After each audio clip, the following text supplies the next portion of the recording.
I formally introduce myself is just to get a sense of the people who are on the call, and just to maybe help answer a question in terms of what made you sign up for this particular session, and secondly, what are you expecting from this session? What is it that you're hoping to get out of this session?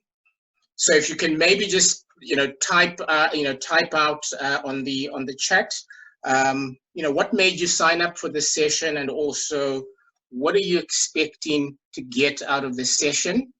And what I would maybe just if there are 2 or 3 volunteers who might just want to share with the rest of the group online, just what your thoughts are on that. So let me just give you a minute just to write down what that is, and if we can maybe get 2 volunteers who want to maybe just share with the group why they signed up and what you are expecting from this.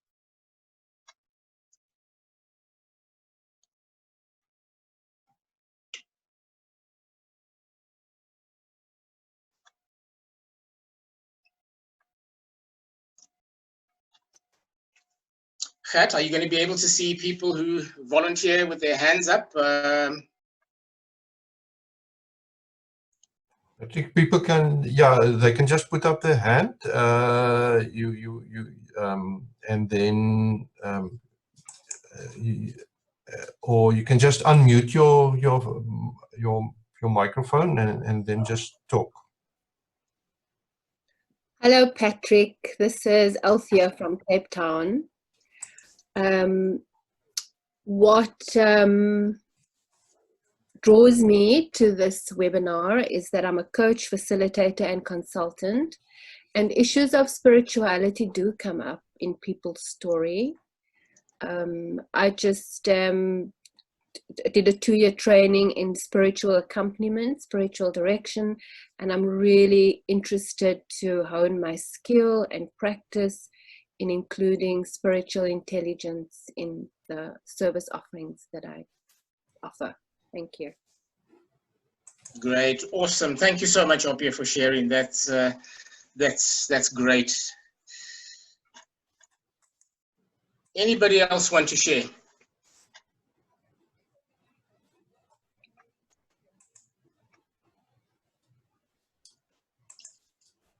One other person, please.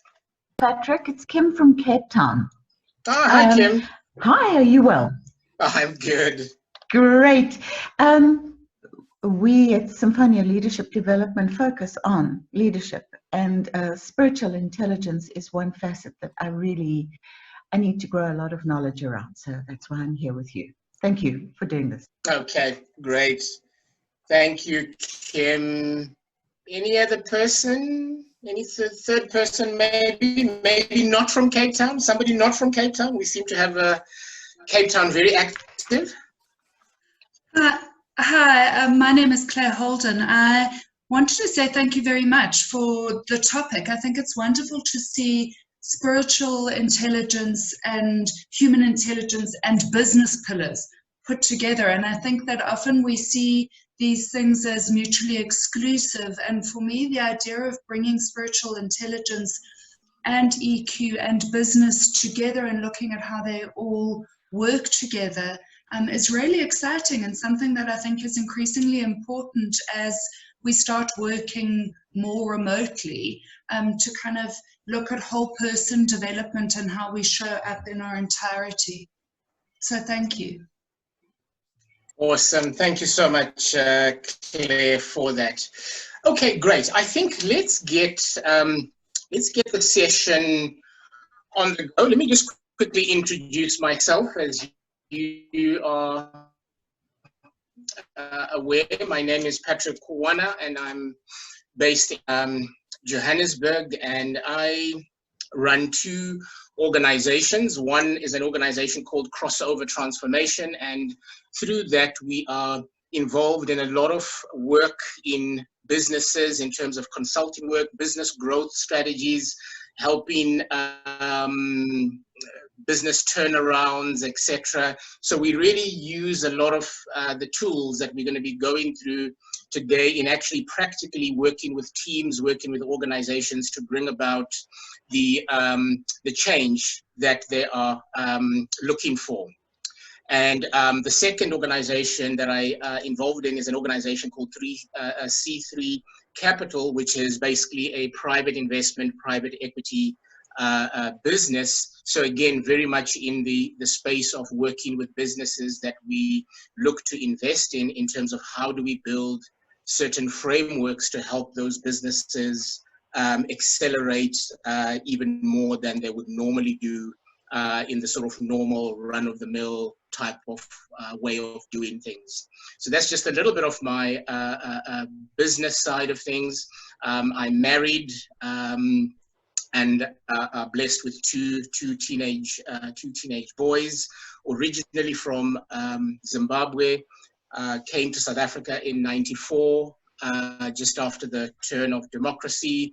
I am a computer person by background, so I worked for a number of IT organizations, including holding executive positions with Hewlett-Packard, with Oracle. My last sort of corporate job was with Computer Sciences Corporation as a sales director. And then from there, I then moved more into the entrepreneurship space in 2000 and 2005, to basically where I am now. So that's just a little bit of background, but I think let's move on to what we want to cover today. Very quickly, we want to go through this whole overview of the spiritual intelligence framework in business, just to see how all of this connects together and stacks up. We then want to go through a breakdown of the actual framework, component by component. A lot of what we're going to talk about is what I call the centers of decision making, because most of this flows into how we make decisions. And that's the critical element of this, is all about decision making. And then I also want to give you a quick exercise and hopefully get a few people to just feedback based on that exercise, and then move on to just talk a little bit about what is feeding the SQ tank. Because again, we have different things that feed into that spiritual intelligence tank, and we need to be aware of what those different things are.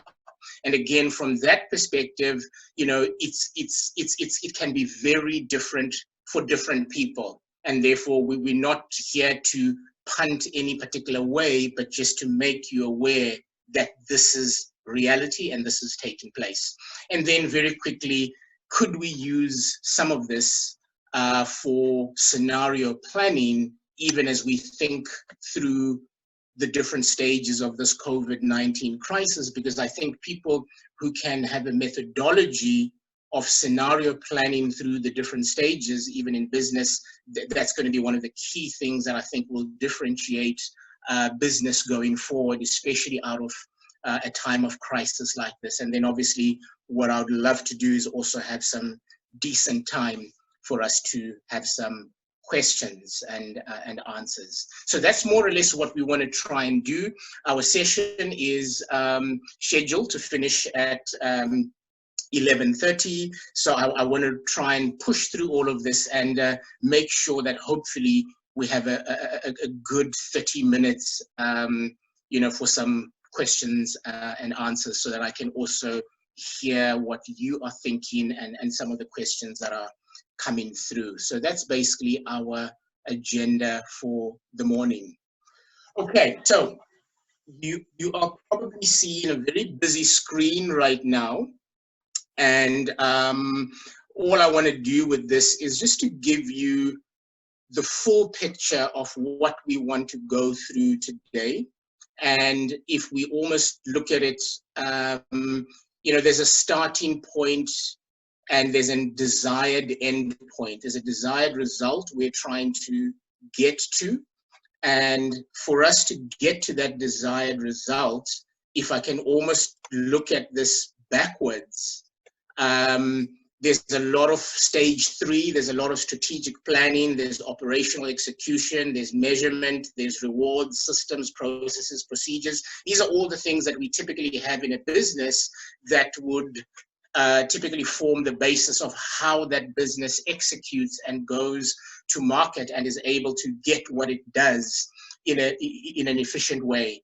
But into stage 3 goes decisions. They're decisions that determine what that third bubble looks like. And we'll unpack a little bit more of that later. But going into that, there's the second bubble. And the second bubble, which I'm going to unpack in a lot more detail, just talks about the 5 key pillars of the business, which are vision, strategy, leadership, culture, and people. Don't worry about it right now. I'm going to give you a blown up version as we go through each of these stages. So don't worry if you haven't gotten that immediately. And again, there's a decision-making engine room that feeds into what that second bubble looks like. Go into the first bubble, where we now have the 5 elements of human intelligence, and that's where we're probably going to spend a little bit more time, and we're going to unpack these 5 elements within that first bubble. And what's really happening is that all the data, the information, the knowledge that we have is typically being processed through that first bubble.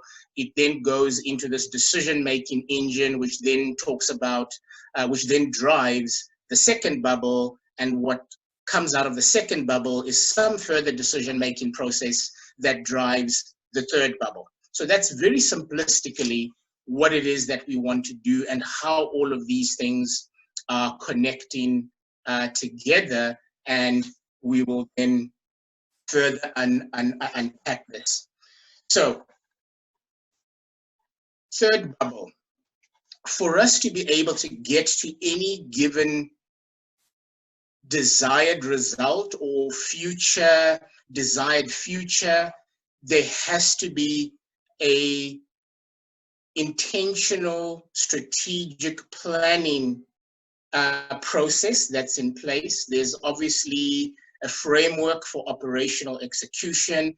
There are measurement and rewards that go with it, because if those aren't in place, if we're not measuring and rewarding the right things, then we're not going to get the right behavior that we expect. And I'm making this point now because as we go further backwards into this framework, it then becomes very important to be thinking, what do we measure and what do we reward within our systems, our processes, and our procedures? So this third bubble could be a whole discussion that could take up a couple of hours by itself, but that's not the point of our discussion today. But I want to make it present the critical component of any business that is trying to get to a particular result. And there's obviously the decision making that goes into what drives those elements. Coming backwards to the second bubble, which I'm going to further explode out just now, we also have the vision, the strategy, the leadership, the culture, and the people. And the decisions that we are making there will also contribute towards how we are able to put together all the different elements of the third bubble. And as we said in the earlier slide, we are coming back to bubble number 1, which is actually the focus of this whole presentation. So I'm just going through this again very intentionally so that I can also just mention one of the things that I think, Opia, you mentioned when you shared that one of the traps that we easily fall into, and that I find in businesses, is at times we separate these things into silos, and when they get separated into silos, we don't get the true benefit of actually what the result could be if we view these things as one holistic system, rather than making spiritual intelligence something different to strategy, or spiritual intelligence or emotional intelligence something different to measurement and rewards. Because when we do that, we end up creating a schizophrenic system where on one hand we are saying this is what we are, this is what we are doing, but on the other hand, our systems, our processes, our procedures, our measurements don't actually line up to some of the things that we are saying and what we are trying to do. So this is just painting that picture very quickly of how this needs to be a holistically aligned and integrated system for it to be able to produce results. Otherwise, we have disparate silos that are completely not that are not connected, and therefore don't quite get the results that we are looking to get to. So let me just quickly unpack pillar bubble number 2, which is the 5 pillars of business acceleration. And again, this is really important because when we get to the point of unpacking the 5 areas of human intelligence, those 5 areas of human intelligence have a direct correlation and have a direct impact as to how the 5 pillars of any business would be constructed and would actually be operated and executed on. Again, this is a holistic thing. There can't be standalone silos.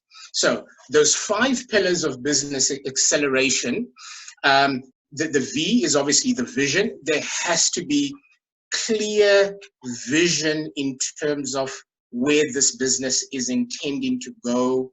And within that vision, things around purpose, mission, etc., will also be unpacked within the vision. So where is it that we are going?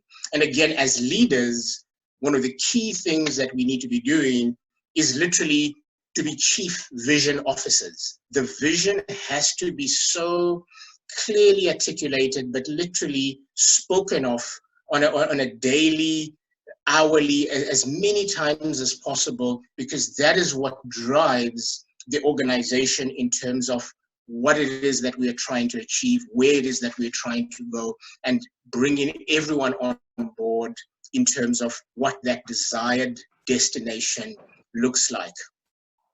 Strategy is the other component. We need to be very clear how we're going to get to this destination that we're trying to get to. And within strategy, all of your, whether it's marketing, whether it's sales, whether it's human resources, all of those components are forming part of this strategy wheel that is interconnected to vision. It's a pathway to get to the vision. The L right in the middle, and it's purposely in the middle because leadership really becomes the cog in the wheel that ensures that this runs properly. Leadership needs to be inspiring the vision. Leadership needs to be driving the strategy. Leadership needs to be ensuring that the C is in place, which is the culture. Leadership needs to be making sure that culture is right, and the culture is inducive, because culture is what brings engagement. If the culture is toxic, then you're guaranteed that engagement is going to be very low, and therefore the ability to execute the strategy to get to the desired destination is going to be very limited or hamstrung. So leadership has a big responsibility in creating a conducive culture that will bring the P into place, which is the people, which is effectively how do we nurture our people, how do we work with our people in the right conducive culture so that they can bring the fullness of themselves into the execution of the strategy so that we can get to the vision. So again, if we look at these 5 pillars, these 5 pillars are interconnected elements. You can't talk about vision and leave out people. You can't talk about culture and leave out strategy. All of these things are integrated into each other. And I believe one of the things that challenges a lot of businesses is that they fall into the trap of creating silos along these things. So let's bring in the culture consultant to come and help us with culture. That's all very good, but when you bring in the culture consultant, make sure that the culture consultant has insight and visibility of the vision, of the strategy, of the leadership, of the people, so that the cultural element that they're bringing in is integrating into all of those elements. And likewise, if you're bringing in a strategy specialist, make sure that the strategy specialist is understanding the vision, the leadership, the culture, the people, and not to treat these things as silos. Because when we treat them as silos, that's when we literally kill the effectiveness of a business. And that's why we call them the 5 pillars of business acceleration, because when these 5 elements are integrated and aligned, you literally create a well-oiled machine that will be able to deliver on results that many others will not be able to deliver on. So these are the 5 pillars of business acceleration. Let me move on to the 5 pillars of human intelligence, and then we will start to connect all of these elements together. So bubble number 1 is our 5 pillars of human intelligence. Starting off at the bottom, we physical intelligence. Physical intelligence, all we are talking about in terms of physical intelligence, it's basically, in simple terms, it's our need as human beings to survive at a physical level.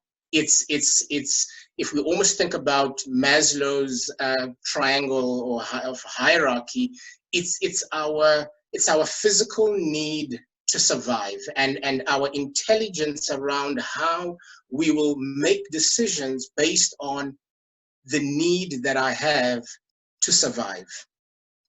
The intellectual intelligence is taking us more into what I know. This is all the information, this is my studies, this is all the data, the understanding that I have typically through my head knowledge. That's where our IQ is coming in. The emotional intelligence side, this is now starting to speak more into my ability to empathize with other people, my ability to be able to connect with other people, my ability to be able to interact with other people.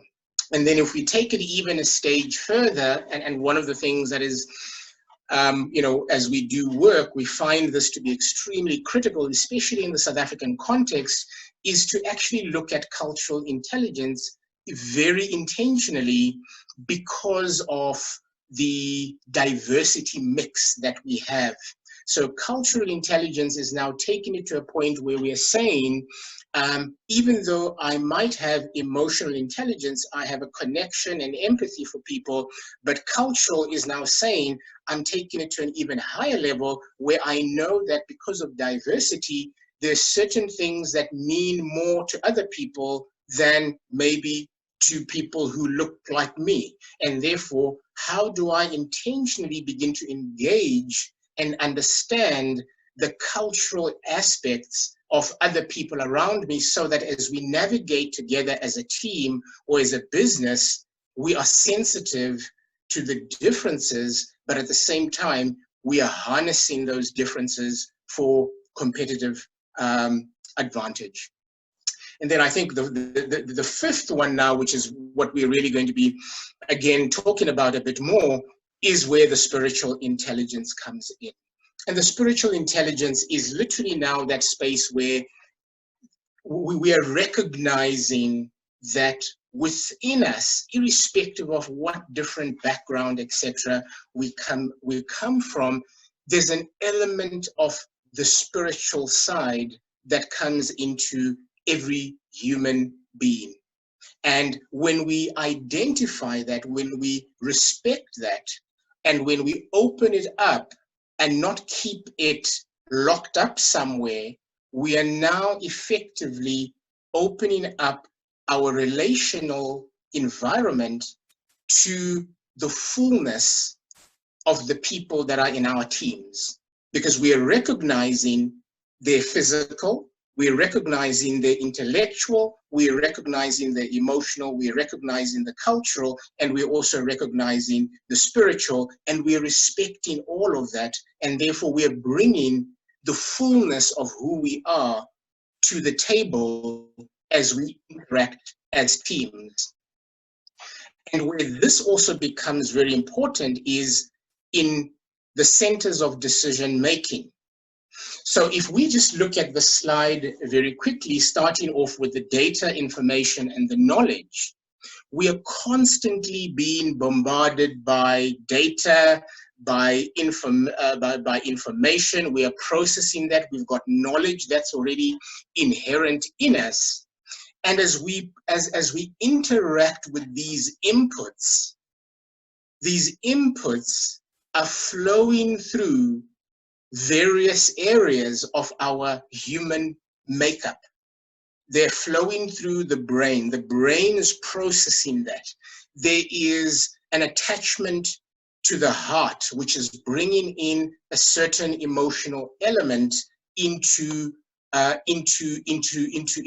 being. We are also recognizing that there's a soul element within us, and there's also the spiritual element within us. So every time we are getting input of data, information, processing the knowledge that we already have, we are typically bringing the fullness of what I call our body, our heart and soul, and our spirit, which is basically the composition of the full human being. Because as human beings, we are body, but we are also heart and soul within us, but we are also spirit. And therefore, it's the recognition that these elements are constantly at play in any given interaction. So even as you listen to me right now, you're probably processing everything that I'm saying right now. You're hearing my voice. The words are coming through your five senses, your ears. You're probably seeing me on the screen. You're processing that through your body, and as you process that through your body, you're also processing it through your heart, your soul. If you're of a particular spiritual disposition or etc., you're also processing what I'm saying through that element of you, and you're coming up with certain conclusions based on that processing that is taking place within your decision-making center that incorporates all of those. So again, if we look at this picture here, you know, right at the end, we then talk about, towards the middle there, we again recognizing where the physical and the intellectual, which is more aligned to the body, we are recognizing the emotional and the cultural, which is more aligned to the heart, the soul, and we're then recognizing the spiritual intelligence, which is more related to the spiritual side. And I personally believe that when we take all of those components, we end up with a situation where right at the end, we have what I believe is wisdom. When all of these components, and we're able to make decisions using all of those components and coming to a point of a decision, I believe that is where we are now in that space of wisdom. It's now wisdom at play because we have looked at all the different inputs, we've been able to process them. We've been able to take other people's opinions in place. We've been able to take that inner voice, whatever you call that inner voice for you. We're able to take the sixth sense. We're able to take that thing that I just know, even if I don't necessarily have the data, but I just know that this is the right thing to do. We're taking all of those elements into play, and we're using them to basically make decisions, which is where I believe wisdom really comes in.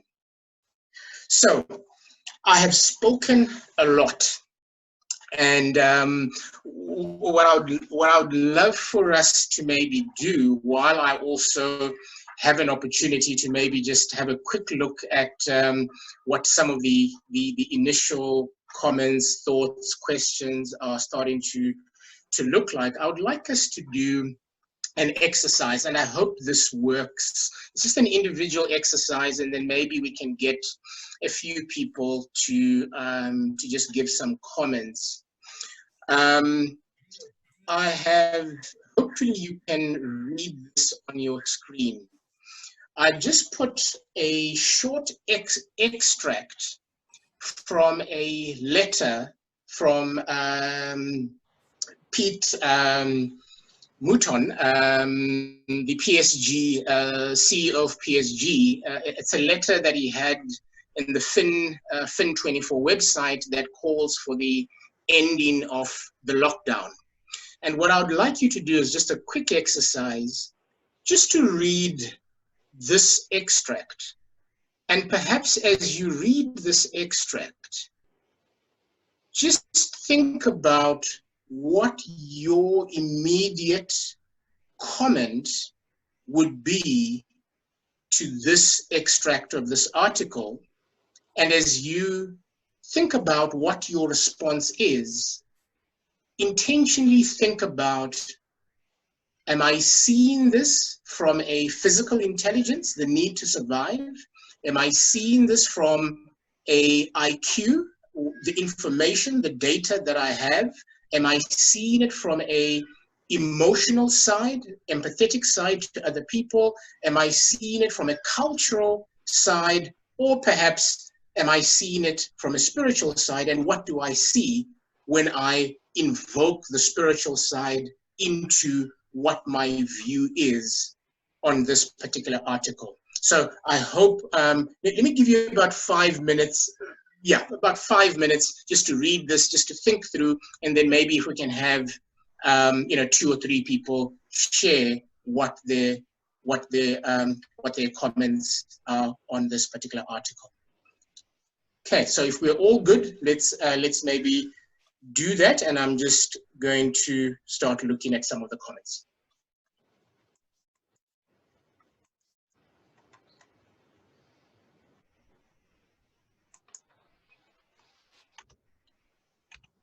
Just very quickly, since I have been talking quite a bit, can a few people just unmute themselves and just say we are still here, so at least I know that there's still people on this line? Still here, thank you. Thank you. Definitely still here. Okay. Yeah, still here. Great. Thank you.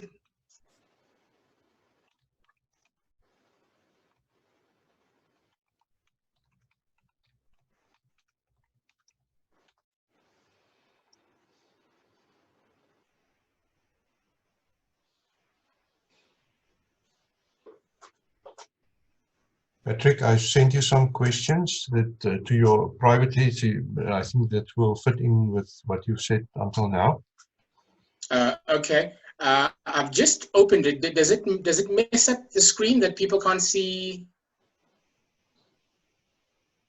Fred, can you Patrick, we can still see looks normal. We can still see okay, so your even text. though I'm looking at the comments, the screen is still normal. Okay, great. Yep. Okay.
Okay, are we more or less done with that? Are we happy to have a few people share their thoughts?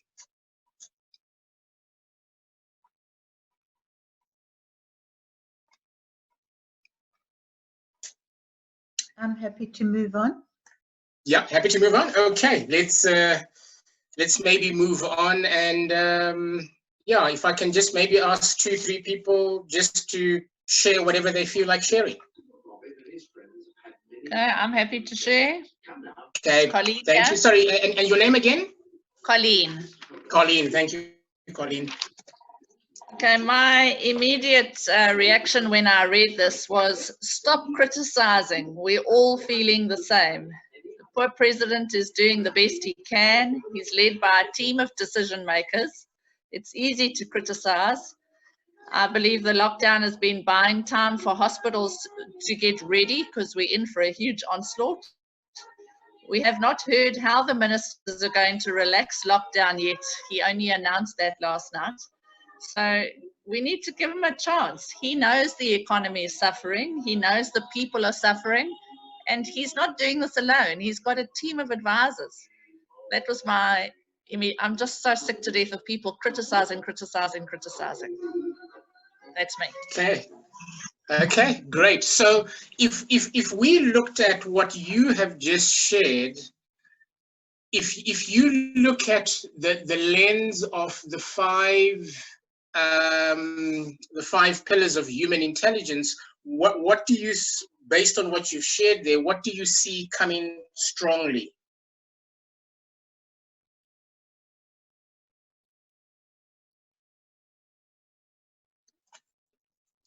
Any particular thought on that, Colleen? Am I unmuted again? Yeah, you unmuted again. Well, I know that the poorer people of our country are suffering the most because those are the ones that are starving. It's just unfortunate that not everyone's getting the food parcels and the help they're supposed to be getting, and that's a whole nother story about the corruption in our country. But yeah, I just feel for this man who's taking the flak. He's exhausted. He looks exhausted. He needs a break. This is all new for all of us. So I think maybe more EQ is coming from me than any of the others. I'm not sure. Okay, you're the expert. No, I think Patrick, we're all can I comment? discovering this. We're all discovering this together. Yeah, let's have somebody else go and give us their thoughts. Patrick, Stefan Peters here. Hi, Stefan.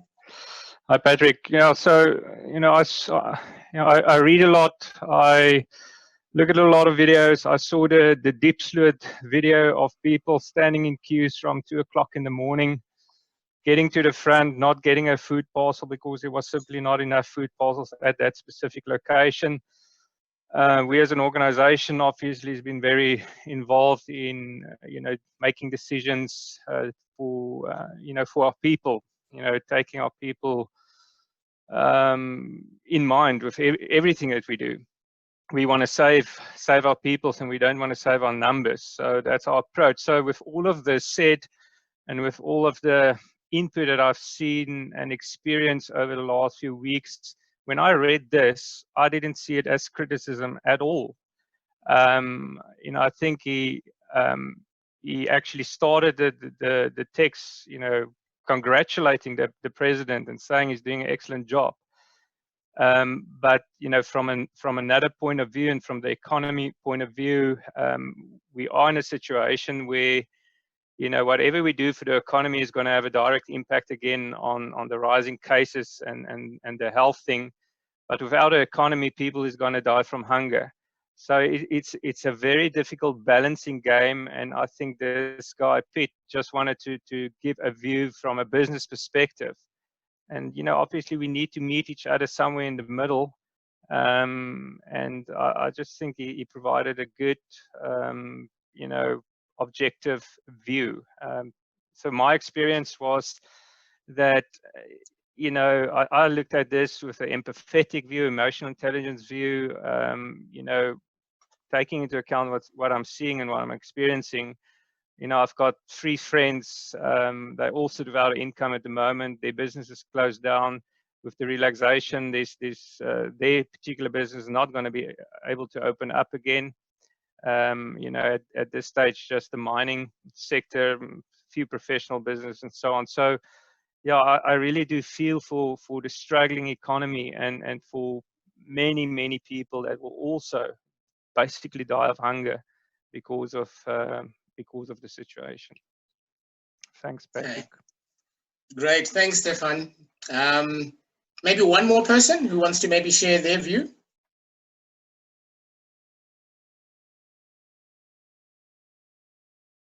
I'm happy to share mine. I thought it was quite interesting as I first read it. For me, it went through the intellectual side, so really looking at what's happening with the economy, playing out different scenarios. So thinking about it from a job and an income and economy perspective. And then for me, adding on the emotional and maybe the cultural and the spiritual side, which was yes, and when people step into those other ways of thinking and responding, we're seeing different scenarios play out. We're seeing huge amounts of fundraising, lots of organizations collecting food. So we're seeing almost an emotional response and spiritual response that is seeking to deal with the physical needs of people. And so for me, it's kind of saying, as we look at any situation we're in, we need to step from one pillar to another because that fundamentally changes the outcome. So when we're looking at it intellectually, we don't necessarily think that people care for each other and are going to step out of their own context to look out for people in other contexts. So for me, it really added a different outcome to the scenarios as I added my thinking from different pillars. Great. Thank you so much for sharing that.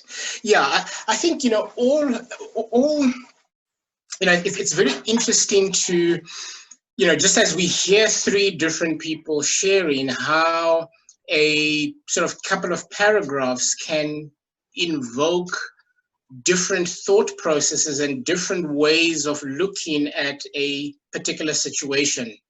And the point of us doing this little exercise is just for us to just intentionally view something as basic as an article and to begin to realize that those 5 areas will kick in at different times. There's some who are purely in the physical side, who are just looking at, can I survive this at a personal level? There's some people who are looking at it, you know, what's the data saying? You know, is everything going to collapse? You know, is what we've seen in the US right now, is that going to be part of our scenario? So they are processing what this is based on the IQ, the actual information that's at hand. There are other people who are taking and processing it through the EQ side, the empathy side, which is more, you know, what's happening to, you know, other people and how is this affecting other people. There might very well be others who are taking it even into the cultural intelligence side of things. You know what? What's happening to people who are not maybe necessarily like me? What's happening to people who are different to me? And how does that affect what's going on here? And what are the solutions and the scenarios that we need to take care of?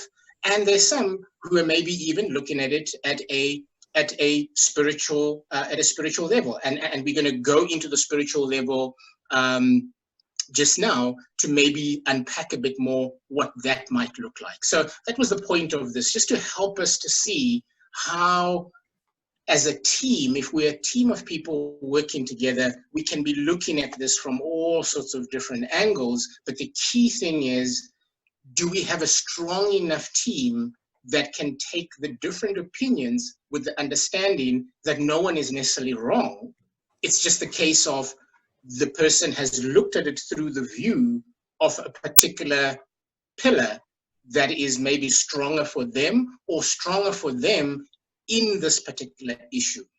So again, just, you know, one of the things, again, I know I'm sort of calling out your name quite a bit, Opia, because you shared that you are, you know, a coach, a facilitator, etc. And I think these are the things that are important for us to be able to recognize within people where they are coming from in terms of these 5 pillars. And in fact, you know, you know, one of the things we've been talking to some of the organizations that we are working with is even saying, you know, how do we get to a point where an executive management team, or maybe even a board, begins to be very intentionally aware of, do we have somebody in our board or in our executive team who has an inclination towards more PQ? Do we have that person who has a more inclination towards IQ, towards EQ, towards CQ, towards SQ, so that we are able as a team to be able to scenario plan, to be able to think through things from those different lenses, so that our solutions and whatever decisions we are making collectively take all of those opinions into play. So again, that's just something for us to be thinking about. Just moving on very quickly. Oh, sorry. Sorry, Tandiwe raised the hand. Maybe just want to also okay. a contribution, Tandiwe. Okay, great.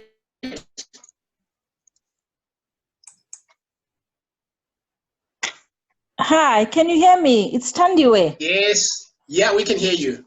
Yes, yes. Thanks for taking my hand. I had raised my hand basically trying to respond to your question earlier when you asked us about the article and what we sort of think of it in terms of what you had shared.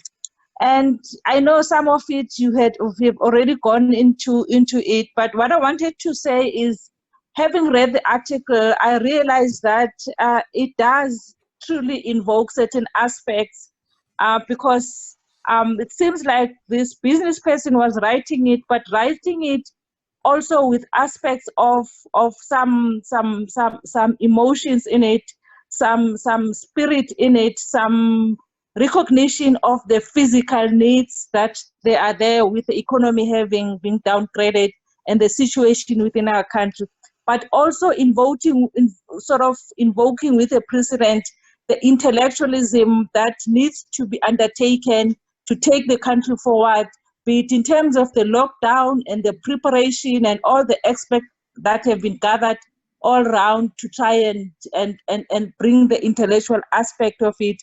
But all in all, what I was trying to say is it does, the article in itself has different aspects of the intelligence, from a physical, from an intellectual, emotional, cultural, and so forth. I just wanted to add that as my piece. Great. Thank you. Thank you so much, Stan. You were absolutely spot on. You know, it's the recognition of all of those different elements coming in. So yeah, thank you so much for your contribution. Okay, before I move on to the next slide, just want to make, there was a question here about, you know, where does the gut, you know, my gut feel come into this? So gut feel very much falls into the spiritual intelligence place, which is what we're going to talk about now, because it's that thing that you know within you, but there's no necessarily any physical evidence of what you know. So it's that gut feel. It's that, you know, I just have a sixth sense. You know, I just have a feeling that this is it. I just, yeah, there's something in me that says this is the right thing to do. That's the component that falls within the, if I can almost call it the unknown, that is actually filtering into the spiritual intelligence bubble. So we're going to talk about that just now. The other thing that also came up here, there was a question about how does this model accommodate atheists and people that are agnostic? So I'm going to make sure that as I go into this next bit here, I will also talk about that, because as we talk about this, I'm not punting any particular belief. All I'm wanting to bring us to the attention to is that there is a belief somewhere, even if that belief is that I don't believe in a God, or I don't believe in that in itself is a belief. So this is not about trying to take you into a particular belief, but it's a case of saying we have beliefs and we need to recognize them, even if my belief is that I don't believe. Okay, so that's just, but we'll go into that now as we sort of proceed. Okay, let me just get rid of this and see if this is still.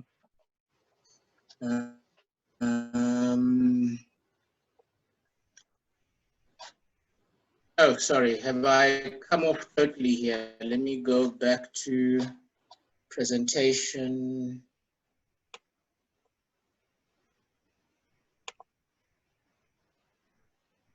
Okay, so let's go into what is feeding this SQ bubble. And again here, let me be very clear. I'm not in any way punting anything. I'm just giving an example based on where I sit. But please do not take this to be anything that you need to, believe in. The main thing is for us to recognize that we have a belief system. Your belief system is the invisible force behind your behavior. It's about your beliefs about all the aspects of life and death, creation, religion, what's the purpose of life, why are we on the earth. All of those things come in whichever way they come in for you. That's part of what's feeding your SQ bubble. If somebody is agnostic, they don't believe in God, or they don't believe in the spiritual side of things, then perhaps what's in that box of spiritual intelligence is what they as an individual hold to be the be end and end all of life on earth, whatever you term that to be. And again, whether it's, for those who have a spiritual element that's steeped in religion, it could be Christianity, it could be Judaism, it could be Hinduism, it could be Buddhism. We all come from different places in terms of how we look at that. Some are agnostic. They don't have anything, but even if they don't have a religious inclination, within their minds, within their hearts, within their souls, there's an element of some level of a belief that says, this is what life is all about, and this is my role in that journey of life on this earth. So that's really what we are talking about here. So you decide what that looks like for you, but also recognize that others have it, and it might be the same as yours, and it might be different to yours. And therefore, when we're talking about working together in teams, working together in business to be able to achieve something, that's where that gut feel is coming from. That's where that premonition is coming from. That's where that I just feel that this is the right way for us to go. That's where that is coming from. And what spiritual intelligence is doing, it's saying that we recognize that that is what's happening. That's the truth that's happening within people, even though that of what they believe might not necessarily be the same as mine. So it brings in a level of respect, but at the same time, it brings us to a point where we're saying, how do we bring the full person to the table so that the full person, through the 5 areas of intelligence, are at the table? The example that I've put there, again, as I said, this is an example that comes out of where my belief system, and I'm not selling you on my belief system, that's not what it is. But when I look at it from my perspective, I'm taking in various inputs that formulate what sits in this bubble. Part of it is the written, the Bible. That is an input. It might be the Quran for somebody else. It might be something else for somebody else. It might be the Torah for somebody else. But recognize that it's forming part of their spiritual intelligence, and it's forming part of how they would view things and how they would make decisions in any decision-making process, even though it might not necessarily be evident on the surface that that is taking place. Likewise, it's experiences and how you view that. Is it an accident, or is it something that's happened because there's a bigger purpose in place? Again, that formulates how we are looking at things. It could be that gut feel. It could be that inner voice. It could be the sixth sense, whatever you call it. In Christianity, we would call that the Holy Spirit. But again, we call it whatever we call it, based on where we are coming from.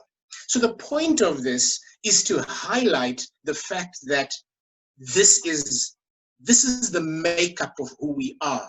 This is taking place within us, and it's formulating our decisions as we go forward. Again, a critical element that is very important in understanding how this plays out, even in people and in our teams, is what we call this belief system continuum. And it's literally saying, based on my belief system, whatever that belief system is, if my belief system tends towards fear, life is about fear and punishment. What I believe in is that I'm driven more by fear and the fear of punishment. There's a certain behavior that will come as a result of that. If I'm being driven by a belief system that tends towards love and affirmation, I will also be driven based on a certain aspect of that. So how you perceive your belief system on this continuum will impact how you make decisions through the SQ bubble. So again, this is just helping us recognize certain behaviors that are inherently existent in people. I'm going to give you probably an example that hopefully we've read about, or we've seen some of the ridiculous stuff that's out there. Let's take an example.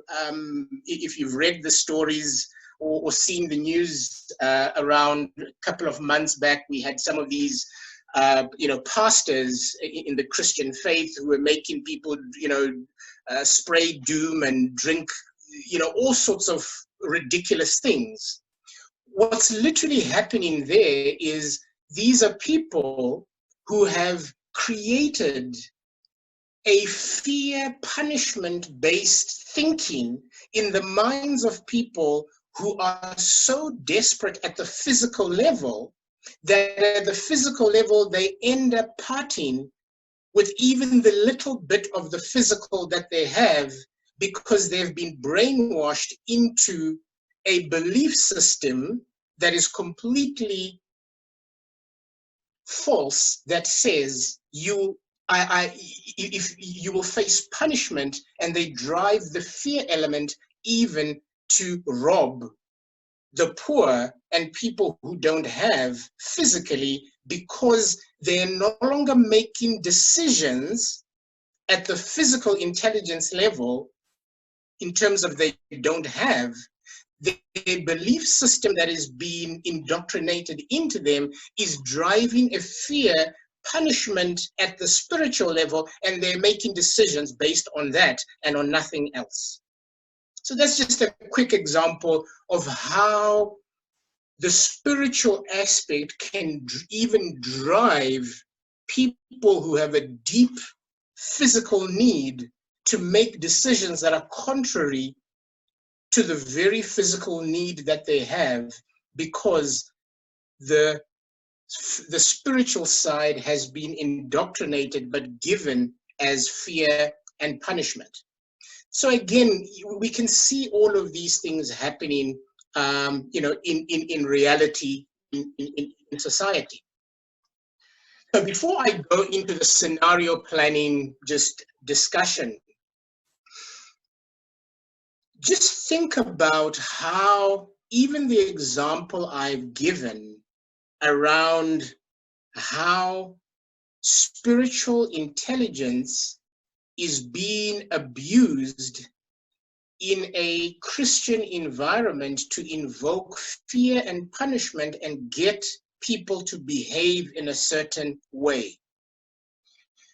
Now, I think what becomes important for us as we look at these 5 pillars is to recognize that even as we are now scenario planning for what our businesses are going to look like during COVID, post-COVID, we need to also be, if I'm doing market research, if I'm starting to reevaluate my customer base and how my product is going to be perceived by the customer base, or the narrative that I need to be creating at a marketing level to be able to take my product or my service out, I want to be thinking through those 5 pillars, those 5 areas of human intelligence, and beginning to think through which of those are going to be taking center stage in people's decision-making processes going forward as a result of this crisis. There are many people who might have bought a product based on physical intelligence, based on maybe even intellectual intelligence, because they like the data, they like what this product does, etc. And maybe that's why they bought it. But perhaps through this crisis that we're in, their emotional intelligence has been heightened to a point now where their decision-making process, even in terms of how they buy and consume, might very well shift, where they'll be looking more for an empathetic type of interaction with their supplier, with that product, with that service, rather than purely an intellectual one. Perhaps maybe they've been heightened to a cultural side where they're even looking at the narrative around this product or service because their cultural side has been heightened because of the crisis. Maybe they've even gone to a point where they're viewing things much more at a spiritual level, and they're viewing it from a bigger purpose perspective through the lens of whatever belief system that they have. So I'm mentioning this as these are the real scenarios that we now need to start thinking around our businesses, whether we are coaches, whether we are doing mentorship, whether we're doing training, whether we are in a corporate. But we need to start rethinking based on this shaking up that is taking place because of this crisis, because I can guarantee you the way people are going to make decisions in their decision-making centers based on the five bubbles of human intelligence are going to be greatly shifted going forward. And if we don't start scenario planning what that might mean, and if we don't make a conscious effort to begin to think through our customer base and where our customer base might have been in their decision-making process prior to COVID, where they are now as a result of COVID, and maybe where they might be as we sort of go through, as the president announced yesterday, stage 4, stage 3, stage 2, stage 1, and hopefully to some level of stage where we are now, interacting a bit more, where we can go and have coffee again together. So one has to think through those and start to use that for scenario planning, because that is what begins to filter into bubble number 2, which again is vision. what is the vision going forward? Is my vision still valid? Because even I think as Stefan shared, there are people out there who literally have come to the point of realizing that with this new environment, maybe I actually don't even have a business that I can take forward again. And therefore, the whole vision around them is completely going to be shifted. So what's that vision, and how does it relate to this change, this reset, this environment that has been drastically brought into chaos? Strategy, what does that look like? How do I package my product? What's the narrative around my product?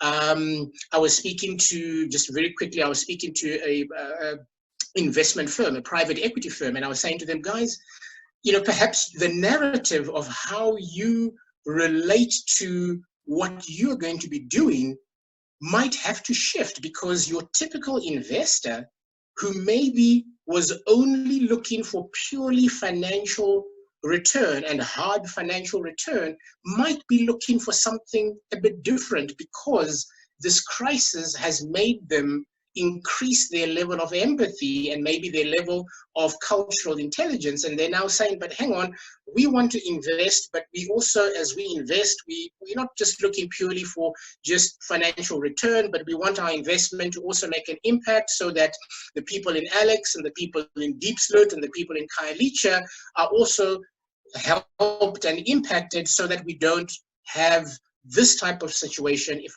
another crisis comes.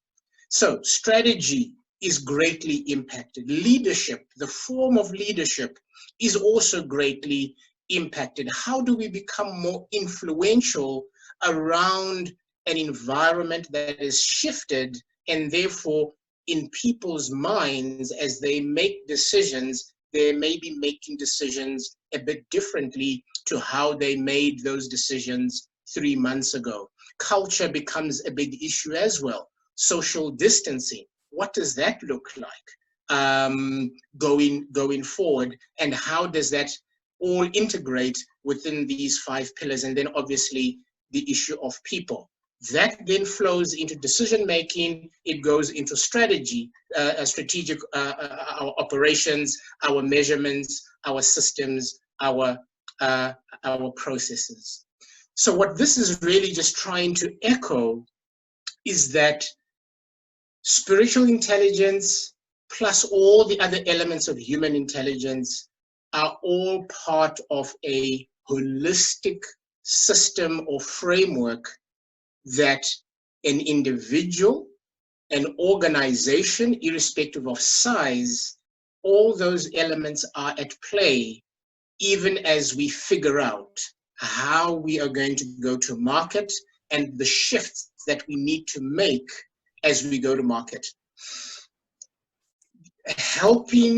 Getting involved in discussions with potentially customers, etc., becomes very critical, because just as we went through reading that article, and we had, you know, more or less 3 or 4 different types of views on what that article was saying and how we viewed that article, that's exactly what's taking place with your clients.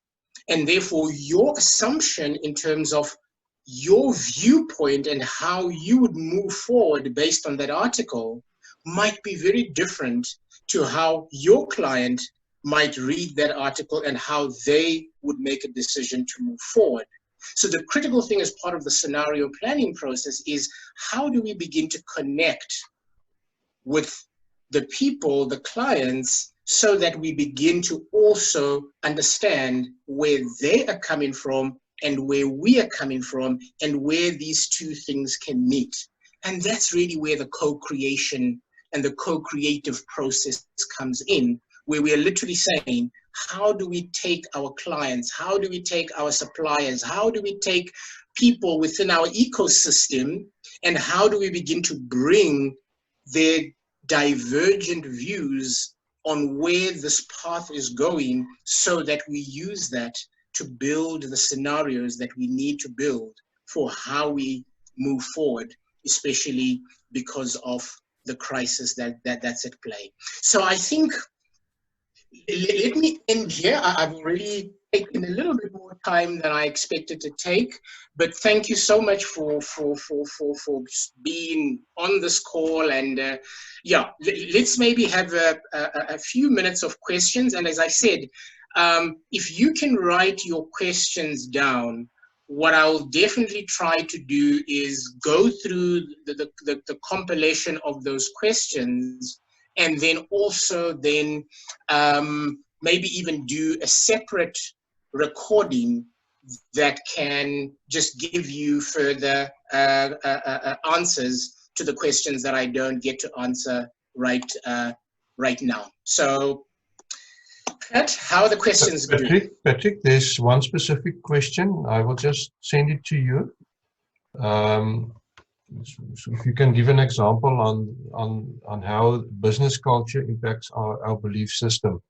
If you can maybe quickly, we have 5 minutes left. So okay. So what is that? How business culture?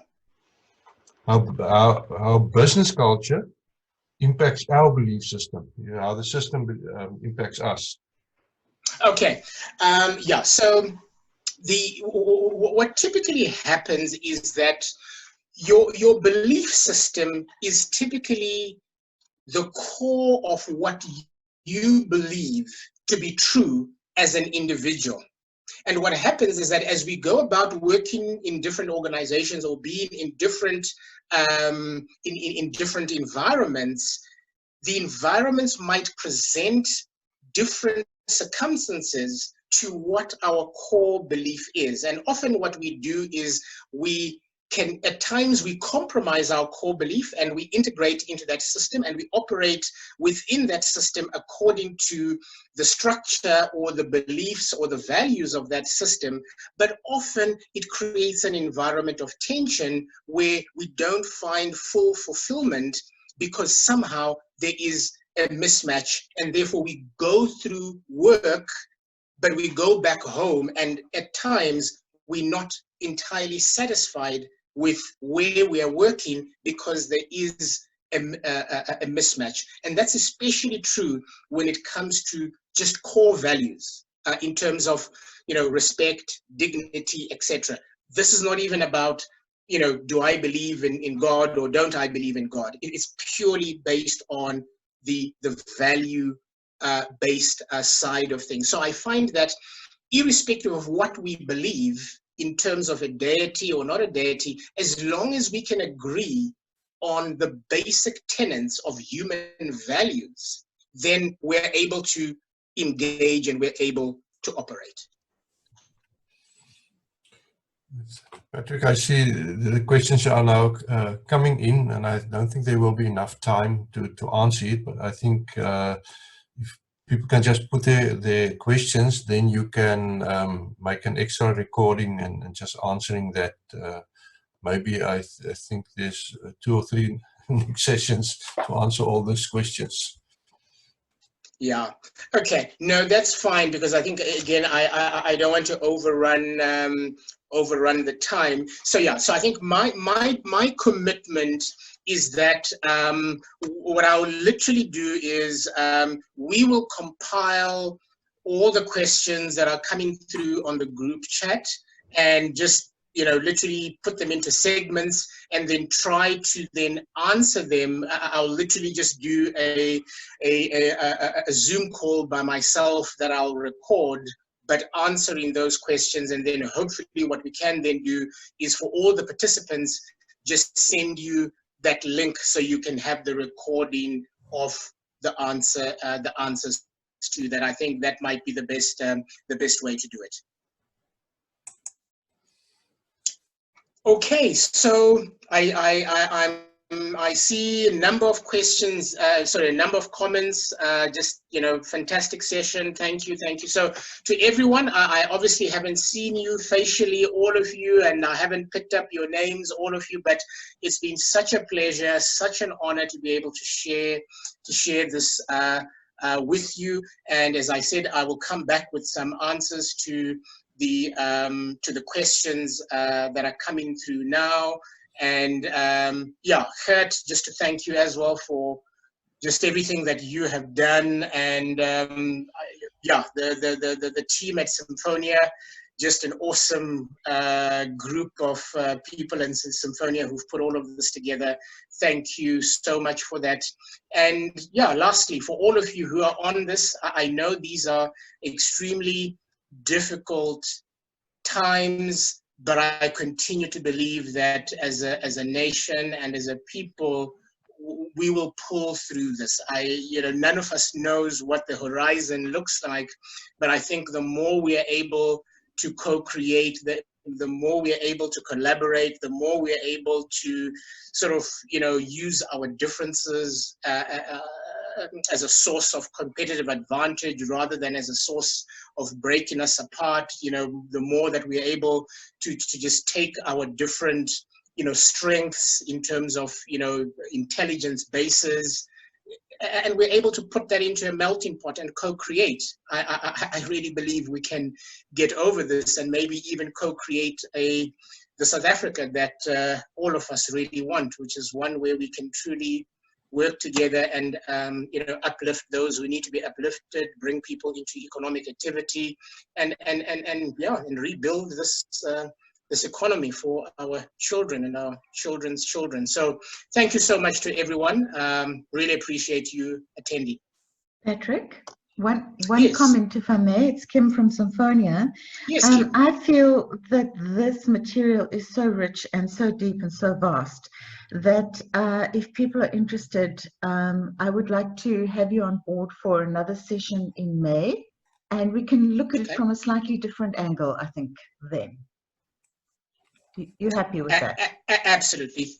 Absolutely, Kim. Very happy with that. And again, there's only so much one can do in 1.5 hours. So I've almost given you the fire hose version of this. Normally, when we are doing this, in a business environment, etc., we're obviously taking this very slowly. We are literally unpacking the business's strategy, their vision, and we're linking everything. Whereas what I've done today is literally force-fed you quite a lot of information. So yeah.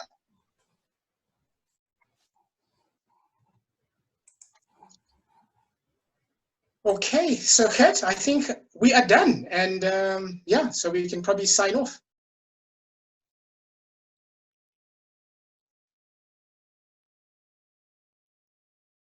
Thank you, everyone. We will Thank send you so the much. Thank you. We will send you the info as soon as possible, and blessings.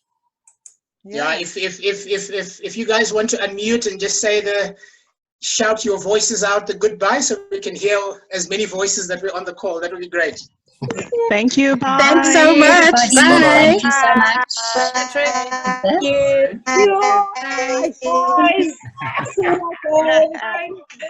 Guys, very, very informative. Lovely. Thank you, Gert and Patrick.